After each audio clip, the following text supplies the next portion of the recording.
puasa lama, pada saat itulah kalau gula masuk ke dalam darah itu tiba-tiba gula darah kita akan meningkat tinggi. Ketika dia naik, badan namanya sekali lagi pankreas kita merilis atau memproduksi namanya insulin. Insulin itu adalah hormon, storage hormon yang tujuannya menurunkan gula di dalam darah kita.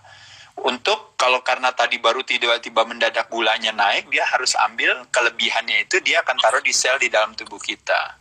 Nah, cuma masalahnya kadang-kadang sel di dalam tubuh kita kebutuhannya seberapa, akhirnya sisa gulanya itu dibuang ke dalam sel lemak. Makanya kenapa orang gemuk, bukan karena lemak, tapi banyakan gemuk karena gula. Ya, gula di sini bukan cuma gula manis saja, tapi maksud saya adalah karbohidrat. Nah, yang mau di sini yang menjadi trikinya, strateginya kalau teman-teman tahu adalah sekarang ini memang budayanya bukalah dengan yang manis-manis. Sebenarnya kalau saya lebih setuju buka bersama yang manis-manis nggak apa-apa, tapi jangan buka dengan yang manis-manis, paham ya Bobby? Ya. Jadi kalau buka ditemani sama yang manis-manis nggak apa-apa, tapi kalau buka masukkan manis-manis ke badan kita jangan gitu ya, dalam arti kita menjaga supaya tidak terjadi lonjakan insulin tadi. Ya. Nah, jadi yang kita makan berarti apa dong? Yang kita makan yaitu masukin protein sama serat. Dalam hal ini proteinnya ada kandungan lemaknya. Jadi kalau masukin aja makanan yang ada lemaknya, ada proteinnya, sama ada seratnya boleh. Tapi jangan masukin gula nomor 1.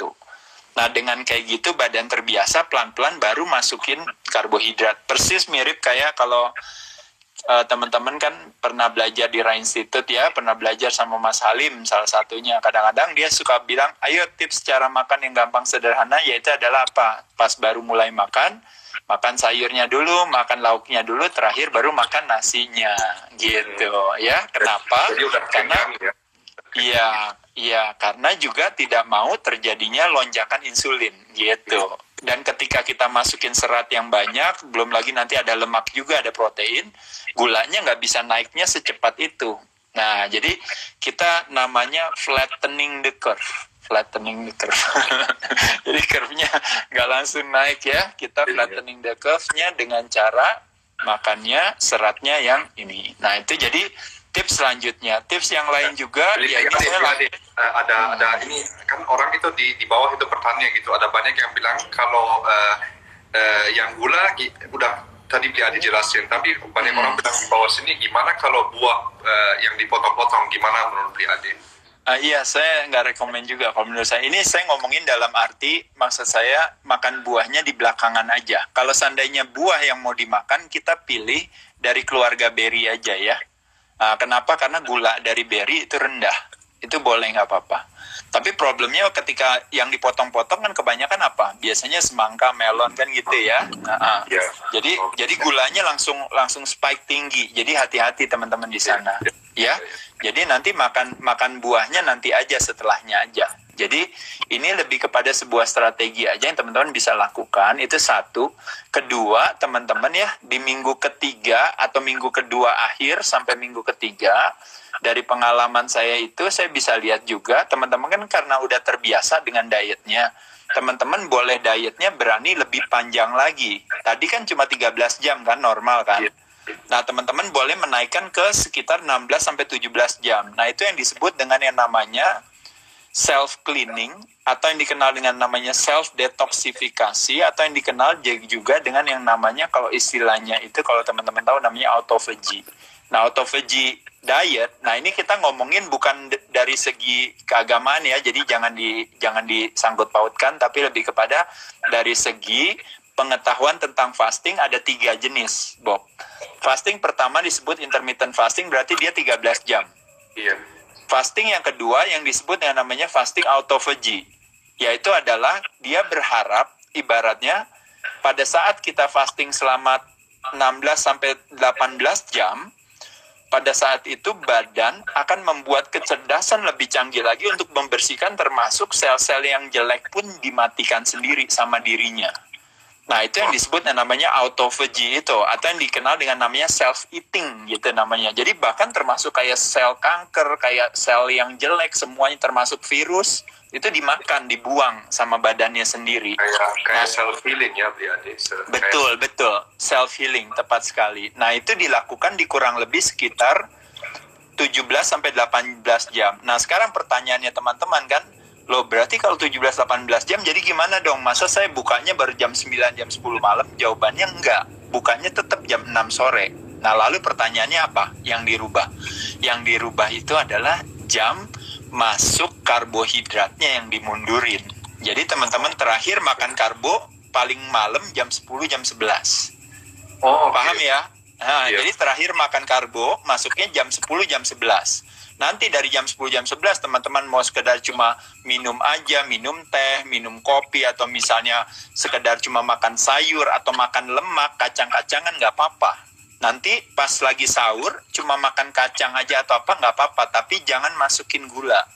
Nah, Iya, jadi artinya terakhir insulin hadir di badan kita itu terakhir jam 10, jam 11 malam. Kenapa? Karena dengan seperti itu teman-teman bisa tahu ya, kehadiran insulin itu selalu mencerminkan ketidakmampuan tubuh untuk membakar lemak.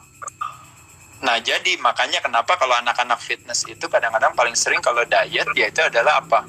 Yaitu adalah dengan cara biasanya kan karbonya nggak ada, kan diturunkan. Makan nasi nggak, Bobby? Nggak makan nasi. Makannya apa? Cuma sayur. Kan lagi kemarin ya persiapan di Bali bareng kita ya. Oh, Bob, ayo Bob, makan dikit Bob. Nih ada nasi merah Bob, ada kentang. Oh, enggak. Dia enggak. Saya cuma makannya steak. Habis itu sama Bobby bawa brokoli sendiri gitu kan. Nah, jadi itu yang udah Bobby lakukan. Jadi persis mirip kayak pre-contest diet. Jadi makanya kenapa akhirnya yang namanya fasting dikombine sama ketogenic diet itu sebenarnya memang ideal. Kenapa? Karena hanya untuk jagain si kecepatan gula masuk ke dalam darah tidak terjadi yang namanya puncak kurva itu gitu. Jadi mungkin kalau saya mau menyamakan dengan kondisi itu adalah ibaratnya alasan kenapa si ketogenics digabung sama intermittent fasting itu karena dia mau flattening the curves. The curves-nya itu dalam hal yaitu ketika curve-nya itu kalau ketinggian yaitu insulin spike itu tadi gitu. Jadi dia turunin. Nah, jadi saya pikir di minggu kedua sampai ketiga ketika badan udah terbiasa, nggak ada salahnya kita melakukan hal tersebut. Dan di minggu keempat, nah ini strateginya masuk ke diet yang nomor 3 tadi, Bob. Diet pertama intermittent fasting 13 jam. Diet kedua autophagy fasting itu 18 jam. Nah, diet yang ketiga yang terakhir yaitu adalah yang disebut dengan yang namanya dinner to dinner fasting. Oh, dari dinner malam ke malam ya itu kayak. Betul. Jadi hampir 24 jam. Nah, jadi itu lebih optimal lagi, tapi memang orang akan bilang bahwa saya rasa itu udah paling pas lah sebenarnya. Jadi teman-teman juga nggak mau terlalu sampai akhirnya nanti ototnya turun dan sebagainya. Tapi saya ngomongin diet ini lebih kepada teman-teman nanti mesti beradaptasi. Awal pasti 13 jam dulu selama seminggu 13 jam. Nanti masuk minggu kedua boleh ditambah lagi, mungkin bisa 15, bisa 17, bisa 18. Terakhirnya nanti boleh masukin ke 24 atau teman-teman combine. Hari ini 13, besok ke 18, besoknya lagi ke 24. Atau dari 18 balikin lagi ke 13, terakhirnya ke 24. Jadi saya pikir bulan puasa, kenapa tidak akhirnya menjadi sebuah berkah di balik situasi sekarang ini gitu ya. Jadi kita jadikan sebuah strategi baru, kenapa tidak, terutama buat anak-anak fitness. Yuk kita coba. Tadi ada satu pertanyaan teman-teman di sini, oh kalau makan korma boleh gak gitu ya? Iya, banyak banget ya itu. Iya, kormanya bukannya nggak boleh, kormanya tetap boleh dimakan, tapi kormanya jangan dimakan sebagai pembuka. Iya.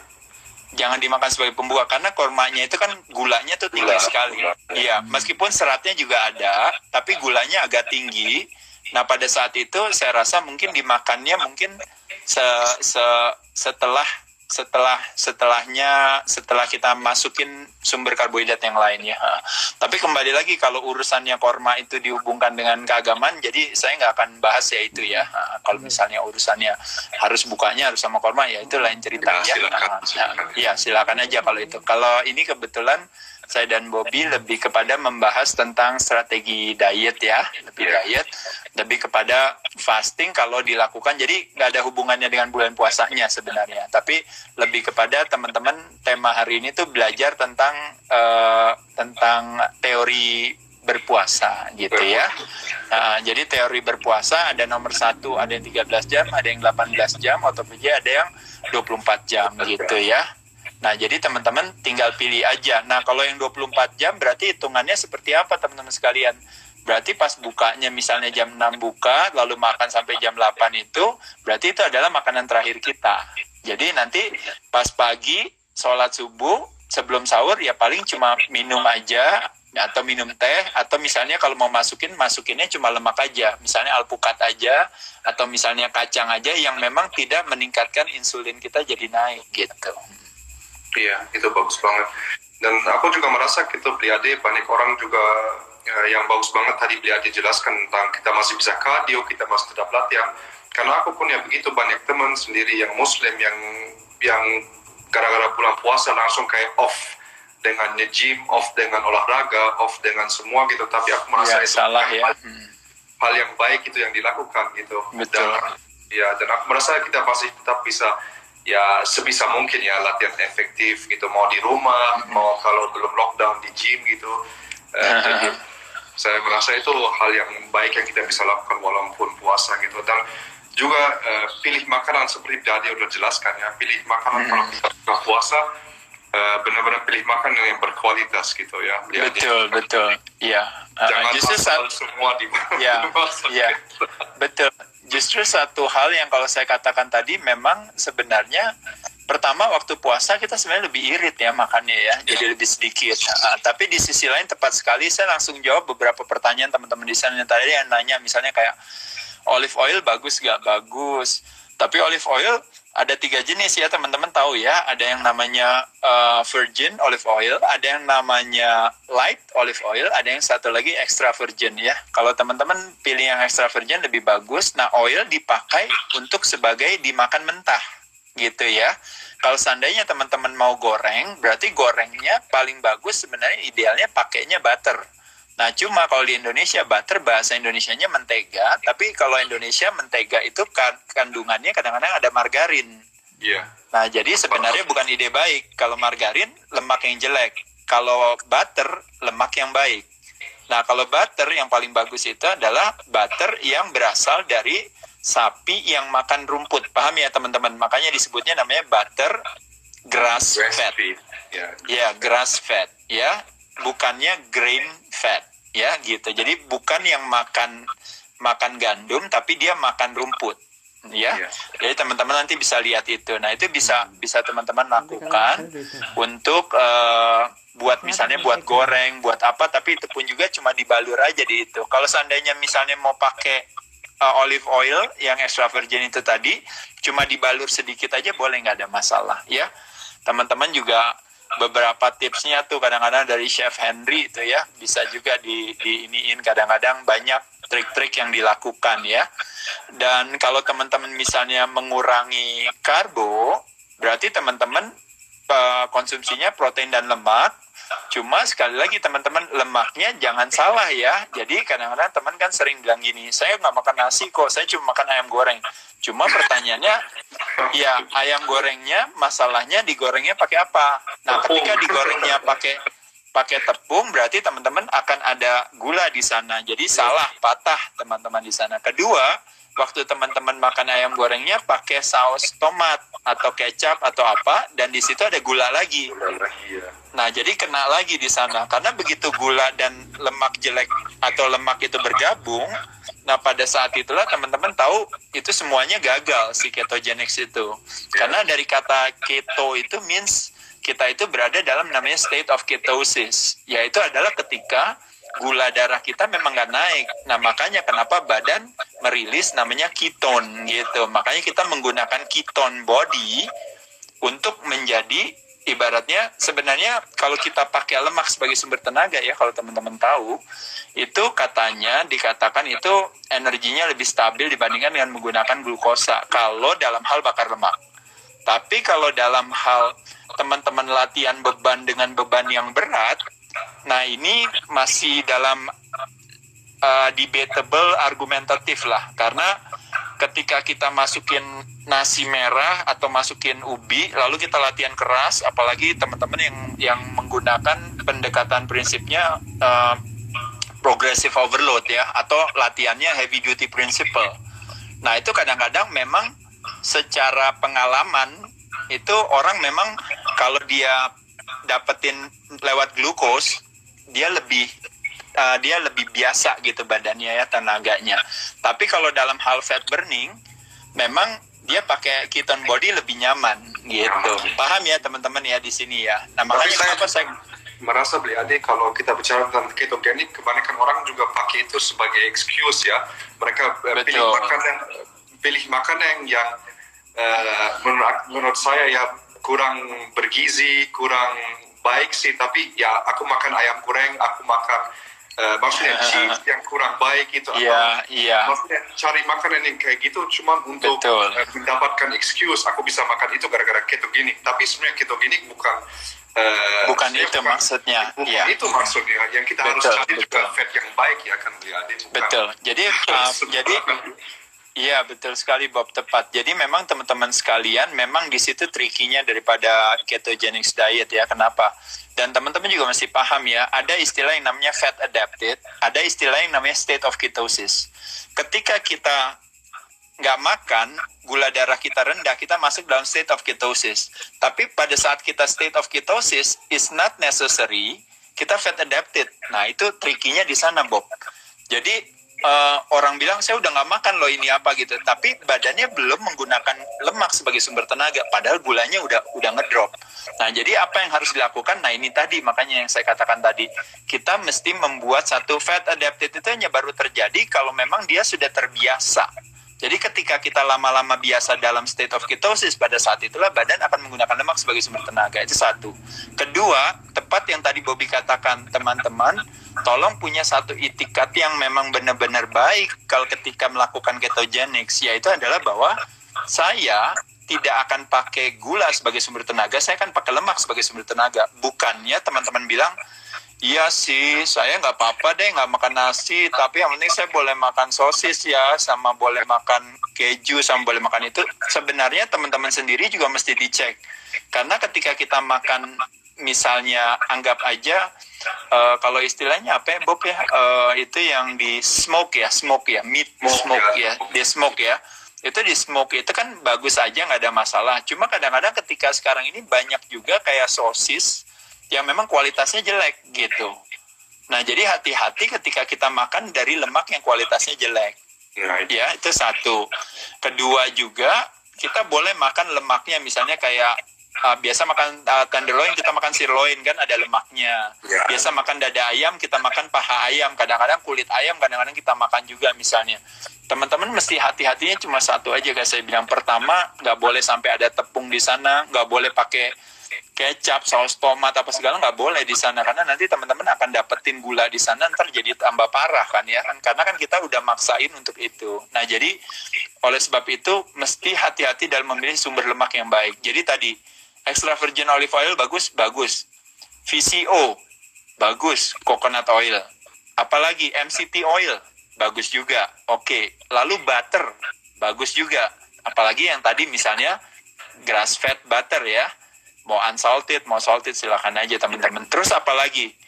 Misalnya lagi, yaitu adalah dari kuning telur. Nah, kuning telur kan bagus. Selama ini kan orang bilang, oh ya egg whites. Betul. Tapi berarti kalau teman-teman, misalnya, kalau ini cerita bukan bulan puasa nih ya Bob ya, bukan bulan puasa.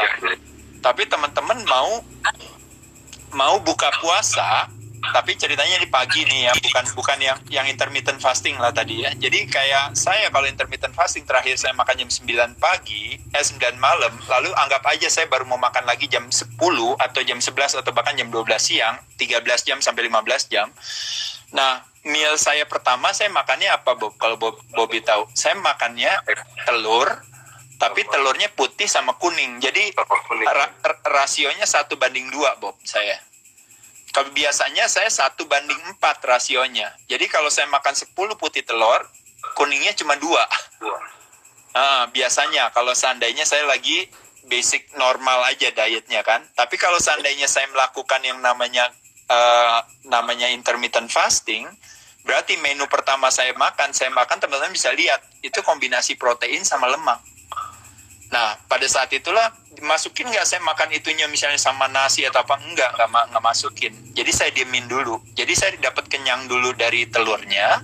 Begitu sejam kemudian atau apa baru saya masukin, misalnya saya mau masukin nasi atau apa di next meal-nya saya. Next meal-nya. Nah, jadi buat teman-teman kalau tanya sama saya, paling bagus makannya apa buat buka? Kalau saya pilihannya, saya pasti akan pilih makannya kuning telur atau putih telur. Jadi telurnya dimakan sama ayamnya dimakan, nggak apa-apa. Nasinya jangan dimakan dulu. Abis itu teman-teman langsung latihan beban. Pas kelar latihan beban, gulanya udah ngedrop, langsung masukin nasi. Nasi merah sama ubi. Udah pas banget, bagus banget strategi itu. Itu rahasia dari Binaraga Legend kita. Iya, salah satunya teman-teman bisa lakukan itu ya. Dan teman-teman, tubuh kita begitu cerdasnya, teman-teman nanti bisa evaluasi. Ya benar ya Bob ya.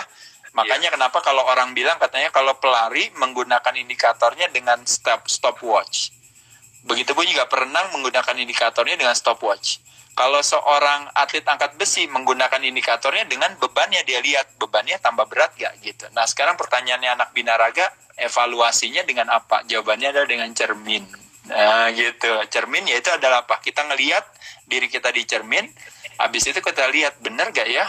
Kok size saya kurang, kok badan saya lebih diplit, kelihatannya lebih tipis, kok lebih smooth dan sebagainya. Nah kita lihat di sana, ya. Cuma memang kadang-kadang kalau kita ngelihat cermin, orang kesannya ngelihatnya disangka kita narsis ya. Jadi kejujuran sama diri sendiri ya, beli adik. Iya betul. Lihat diri memang, sendiri sebagai apa ya, benar-benar iya, jujur gitu, jangan kayak. Iya betul. Iya betul, jadi memang kadang orang yang nggak paham dari kepalanya, jadi mindsetnya bodybuilder itu kalau dia ngelihat ke kaca, dia sebenarnya lagi belajar, lagi menganalisa evaluasi badannya. Tapi kalau orang luar ngelihat kita lagi ngaca, disangkain nih orang kayak memuja di badannya sendiri ya gitu, kan kayak gitu ya kesannya. Begitupun juga ketika kita lagi nge-post, orang bilang, apa sih ini gaya-gayaan nge-post. Tapi kalau di kepalanya, mindsetnya bodybuilder adalah ketika dia nge-post, dia bilang, aduh untung banget gue bakar gula nih, aduh seneng banget gitu. Ketika dikencengin, dia lagi bakar nasi yang barusan dia makan, dia baru bakar mie yang barusan dia makan, atau dia makan roti tadi iseng, aduh saya feeling guilty, lalu saya bakar dengan posing ya. Posing itu adalah yang disebut namanya static kontraksi kan gitu ya. Bayangin ketika nge-post, seluruh otot kita nge-post, begitu kelar nge-post kan kita aduh capek gitu ya. Cuma waktu kita lagi nge-post sambil kamera on itu kita pura-pura senyum kan ya Bob ya, pas lagi nge-post ya, kayak senyum-senyum gitu ya. Seakan-akan kayak kita enjoy, padahal sebenarnya kita lagi sprint gitu ya, pada capek gitu. Jadi memang kadang-kadang memang unik, makanya tak kenal maka tak sayang ya kalau istilahnya orang bilang. Jadi memang kadang-kadang kita butuh satu evaluasi untuk bisa melihat kemajuan kita gitu. Ya. Tapi ya aku merasa sih yang paling penting adalah orang itu benar-benar paham gitu. Jadi di bulan puasa mereka nggak usah takut mereka kehilangan otot mereka gitu atau. Iya, nggak sama sekali. Iya, sama sekali nggak. Bagus. Justru maksud saya yang teman-teman boleh lakukan ya sebagai tipsnya, karena kita makan di bulan puasa itu waktunya singkat. Jadi memang tepat sekali kalau saya bilang masukin alpukat. Masukin kacang misalnya kayak almond, hazelnut, walnuts, kayak itu atau peanut sekalipun juga is okay, nggak ada masalah. Masukin bagus. Ikan dari salmon misalnya contohnya bagus banget gitu. Kalau teman-teman mau makan steak, daging misalnya, dagingnya ada lemaknya ini apa, misalnya teman-teman mau masukin boleh. Cuma balik lagi kayak saya bilang, makan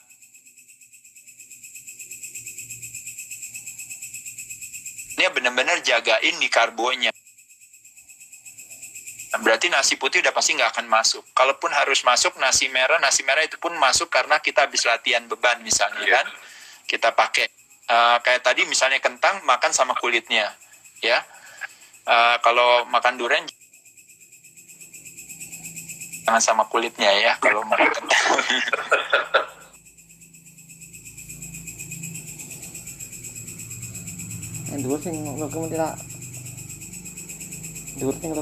Teman-teman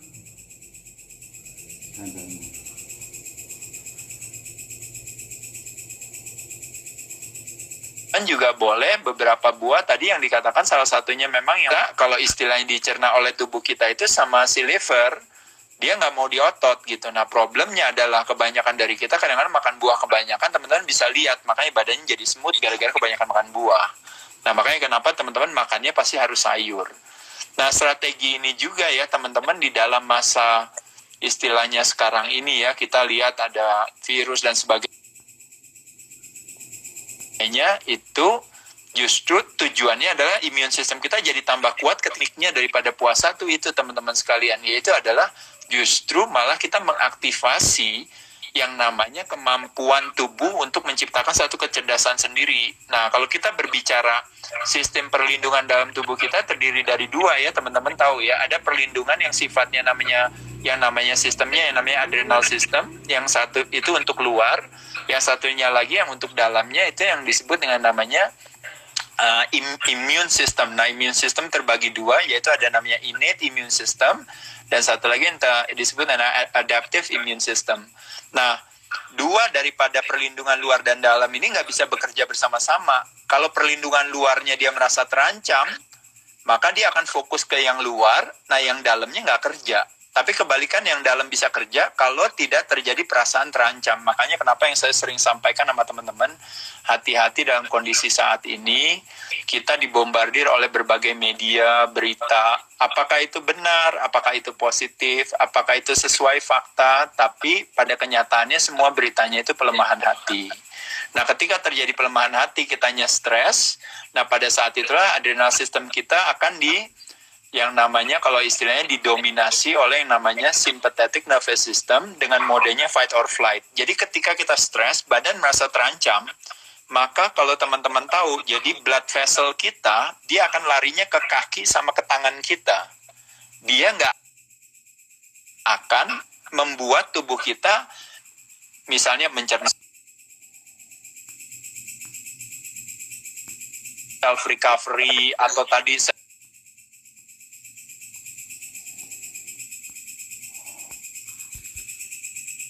healing atau apa, itu nggak terjadi cepat. Tapi ketika nafas kita panjang dan lambat pada parasympathetic nervous system. Nah, jadi teman-teman bisa lihat di sini, salah satu upaya untuk kita meningkatkan imun sistem kita adalah dengan tidak cemas dan takut. Nah, teman-teman bisa tahu ya hari ini betapa kalau kita mau ngomongin berita-berita tentang keagungan, kehebatan daripada virus ini udah nggak usah dibahas lagi deh. Yang di sini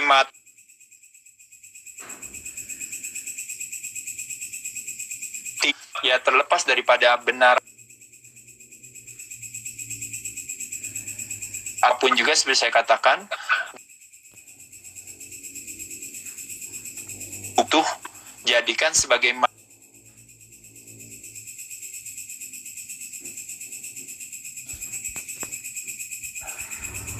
lagi apa yang kita fokuskan di sana tenaga kita tersalurkan ketimbang tubuh manusia, yaitu adalah apa? Saya bisa menciptakan kekuatan bagi tubuh saya untuk menghadapi situasi ini. Karena yang mematikan itu bukan virus, tapi yang mematikan itu adalah overreacted atau overreactive daripada tubuh terhadap virus. Nah, sel itu memiliki sifat, teman-teman tahu kan, they grow or they protect. Ketika teman-teman stres, semua selnya akan memprotek dirinya.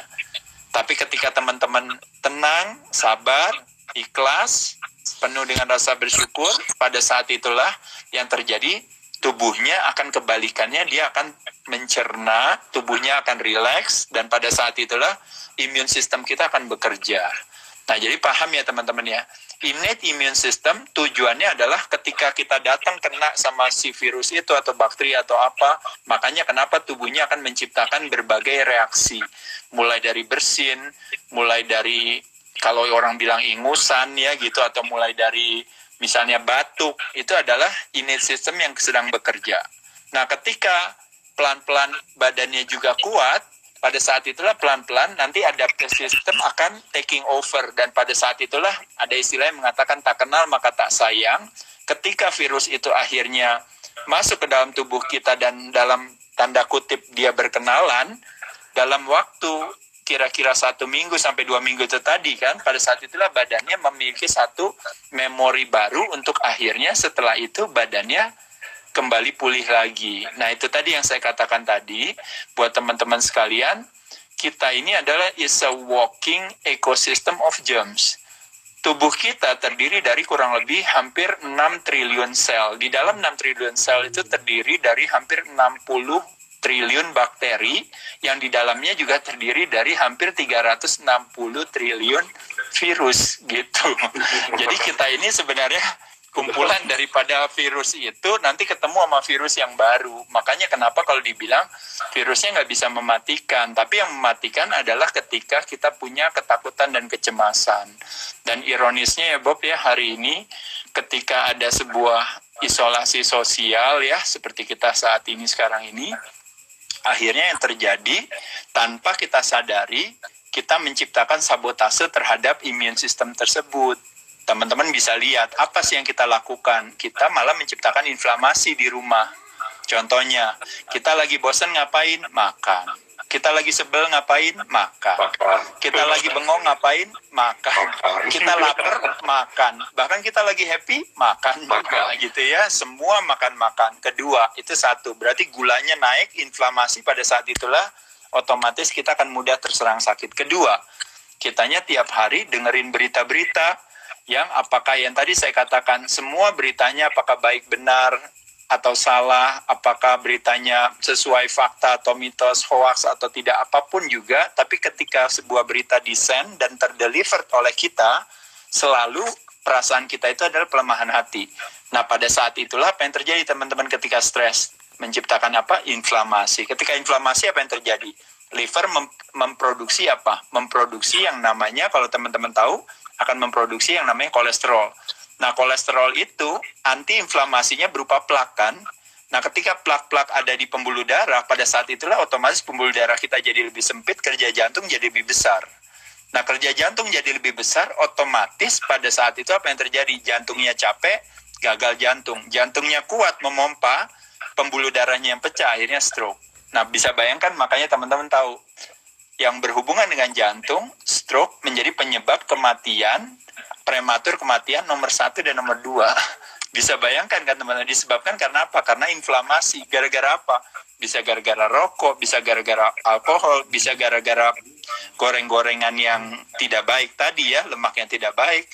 Dan yang paling banyak adalah karena gula, teman-teman sekalian. Plus ditambah satu lagi, yaitu adalah stres. Nah, jadi teman-teman bisa bayangkan hari ini, yang namanya isolasi itu tanpa kita sadari kan teman-teman juga tahu ya, berdasarkan penelitian dikatakan adalah bahwa karena kita adalah makhluk sosial, bagaimana caranya membuat hidup seseorang itu bisa pendek umurnya, katanya tidak perlu harus dimasukkan penyakit ke dalam tubuhnya, apakah dengan gula yang banyak jadi diabetes, apakah mungkin karena makanan yang banyak jadi punya penyakit jantung, ataukah misalnya orang tersebut punya kanker dan sebagainya. Tapi satu hal katanya, cara paling mudah untuk membuat seseorang umurnya pendek yaitu adalah apa?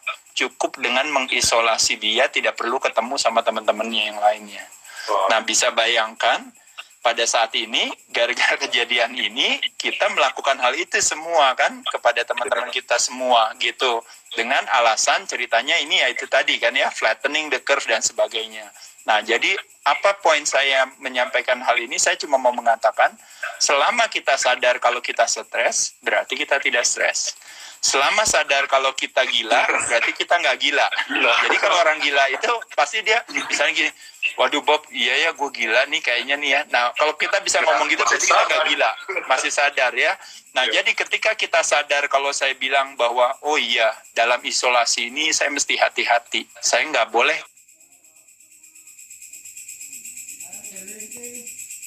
terperangkap di dalam situasi bersosialisasi, say hi, memberikan kebaikan bagi, berbagi, bisa berbagi kasih yang namanya afeksi, bisa berbagi apresiasi, brother apa kabar, ini how are you dan sebagainya, atau memberikan atensi ya seperti tadi. Itu satu hal yang baik ya. Makanya kenapa teman-teman sekalian, di dalam situasi kondisi ini, yuk terus berbagi. Bukan berbagi cerita-cerita tragedi, kematian, atau apa, bukan ya. Tapi berbagi cerita-cerita yang menguatkan hati. Bahkan kalau bisa, berbagi sesuatu yang sederhana. Seperti sekarang ya, kita berbagi pengetahuan, ya. berbagi tentang informasi yang benar-benar yang baik. Misalnya, tahu gak manfaat vitamin D? Tahu gak manfaat vitamin C? Tahu gak kalau vitamin D itu kita nggak perlu ambil dari luar, tapi kita bisa mengaktifasi sendiri karena kita rajin makan sayur, makan buah, kita cukup proteinnya. Nah, gara-gara melalui sinar matahari, ternyata kita mengaktifasi vitamin D di dalam tubuh kita, gitu. Oh, begitu ya. Wah, anak-anak fitness binaraga yang setiap hari kerjanya jemuran, Bobby sama saya, sama Sheila, kita jemuran terus ya, Bob ya, di Bali ya. Padahal dulu nggak ada corona ya, Bob ya, kita ya. Tapi kita, ya kalau saya orang tanya, saya jemuran udah hampir 35 tahun ya, tiap hari lagi ya, kadang-kadang jemuran. Nah, jadi satu hal yang sebenarnya tanpa disadari, akhirnya kita menciptakan justru yang namanya ibaratnya sesuatu yang anti-inflamasi. Yaitu adalah ketika vitamin D-nya kita tinggi di tubuh, memungkinkan kita untuk bisa menghadapi yang namanya jadi antiviral itu sendiri gitu.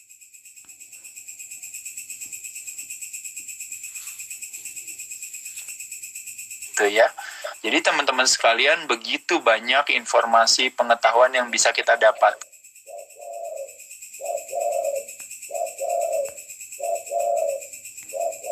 Begitu banyak informasi pengetahuan yang bisa kita dapat.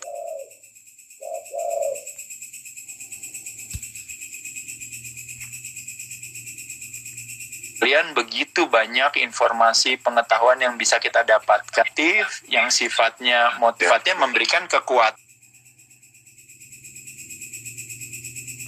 sehingga kita jadi punya pemahaman. Dalam pemahaman itu makanya kenapa nanti akan tumbuh sebuah keberanian. Terus-menerus itu disebabkan bukan karena apa, karena kita memiliki yang namanya ketidakacuhan atau yang namanya ignorance terhadap pembelajaran kita akan sehat gitu. Terakhirnya semuanya akhirnya berharap nanti cepetan deh biar ketemu obatnya gitu. Jadi seolah-olah jawabannya adalah di antibiotik, di vaksinasi. Saya rasa bukan ide baik ya. Justru kita berharap justru jawabannya itu adalah dengan merubah ulah perilaku kita ya. Kita bisa menyembuhkan diri kita sendiri. Dan kebanyakan yang sakit memang disebabkan adalah karena memang ulah perilaku sebelumnya. Ketika banyak dari sebagian kita yang memang jadi tambah parah sakitnya karena kita punya penyakit-penyakit bawaan lainnya kan ya. Penyakit-penyakit yang sifatnya yang kronis ya. Kadang-kadang udah punya masalah dengan jantung ya. Kadang-kadang diabetes, resistensi insulin, sebagian juga udah gemuk sekali, sebagian juga kadang-kadang memang sudah renta karena memang organ tubuhnya sudah semakin tua ya. Ya, thank you banget ya Ade udah bagi. Iya, sama-sama Bob. Iya. Aku merasa banyak info juga, maksudnya walaupun maksudnya nanti kita melewatkan bulan puasa atau udah corona udah selesai, tapi sebenarnya yang kita dapatkan informasi dari Bliade kita selalu bisa pakai gitu sebenarnya, nggak cuma batas gitu untuk bulan puasa, tapi kalau kita mengerti tentang fans yang baik, gimana caranya puasa dengan baik dan gimana cara kita sortir info kita untuk selalu mendapatkan encouraging info untuk mindset kita, thinking kita. Aku merasa itu satu hal yang kita selalu bisa terapkan gitu. Jangan cuma saat corona, jangan cuma saat puasa, tapi aku merasa itu sangat satu hal yang penting dalam hidup kita emang. Betul Bob. Terima kasih atas kesempatannya teman-teman. Terima kasih juga. Justru kita jadikan masa ini gitu ya sekarang jadi satu yang positif dengan kita banyak belajar, dan dengan kita semakin banyak belajar tentang kesehatan, semakin banyak juga yang kita bisa bagi. Kenapa? Karena ada istilah yang mengatakan kita tidak bisa berbagi atau memberi kalau kita tidak memiliki. Nah, jadi yuk sama-sama cerdas, dengan punya kecerdasan, punya pemahaman. Dengan punya pemahaman, nanti kita punya keberanian, jadi ketakutan dan kecemasan bisa kita hindari, dan akhirnya imun sistem kita jadi meningkat. Ya, kira-kira itu. Ya, thank you semua yang udah nonton. Thank you, Bobby. Salam Sheila semua ya. Ya, kita ketemu di Bali lagi nanti ya. Oke, thank you semua Bliade. Bye-bye.